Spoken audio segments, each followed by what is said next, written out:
Yeah, I thought that Maxi and George did a really good job of trying to get to their spots. I thought that our guys were competing on some of the off-ball screens and the pick and rolls, and got some really good rear view contests. Had some great individual defense and contested without fouling, and they hit a couple tough ones.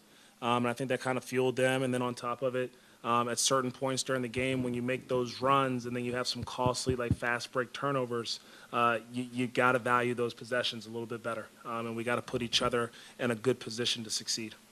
How did you think LaMelo looked in his return back? Yeah, I thought he looked good. I thought that defensively he was engaged and executing coverages pretty well. His on-ball defense was good. Offensively, I think we got to see some of his ability to obviously play make and create shots for himself and for his teammates. And so I think he had like a double-double, 15 and 11 in 25 minutes, got to shake some of the rust. And I know he's just going to keep getting better and better every game.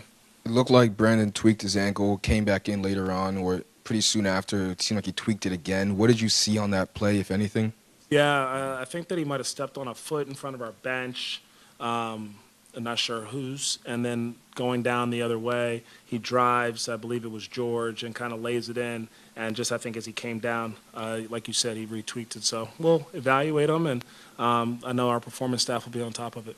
How do you find the balance between playing with pace, this team when they're running guns, seems like they're at their best, but also playing under control? Sometimes, you're getting turnovers on those fast breaks that you try to clean up. Yeah, we'll just continue to work. I think some of it is getting a feel for some of the people that you're out there with and understanding, hey, in this position, Melo probably drives a little bit more. I got to think about getting to the corners. And so just continue to work with each other. And I think keep trusting the pass at the appropriate moments and understand, hey, let's not give the ball to our big at half court. So he's got to take 3 or 4 dribbles and make a decision. Maybe keep driving it a little bit more to make the defense have to commit to you. So just some simple things that we'll keep watching in film and working on in practice.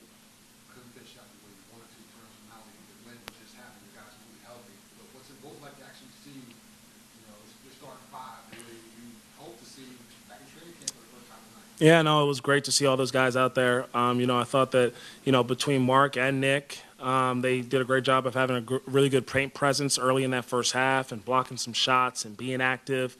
We have to be able to sustain that and have that consistency in that regard. I think that the offensive flow, though, you got to see those guys, back picking and slipping and setting screens for each other and throwing lobs. And at the end of the second half, I thought that we had great intensity and diving on the floor for a loose ball. Melo was involved in that. So I think all those guys are just going to continue to, get better and better chemistry and cohesion and keep growing.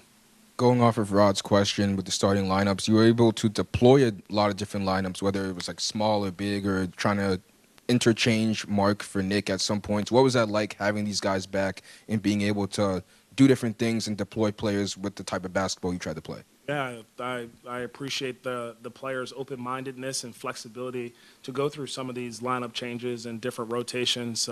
It's going to help us down the road. I think, when you learn how to be a Swiss Army knife and play a lot of different ways with your bigs or your smalls, and we're just going to keep getting better and better. And as people are healthy, we'll kind of figure out exactly where we can find the consistency in our lineups.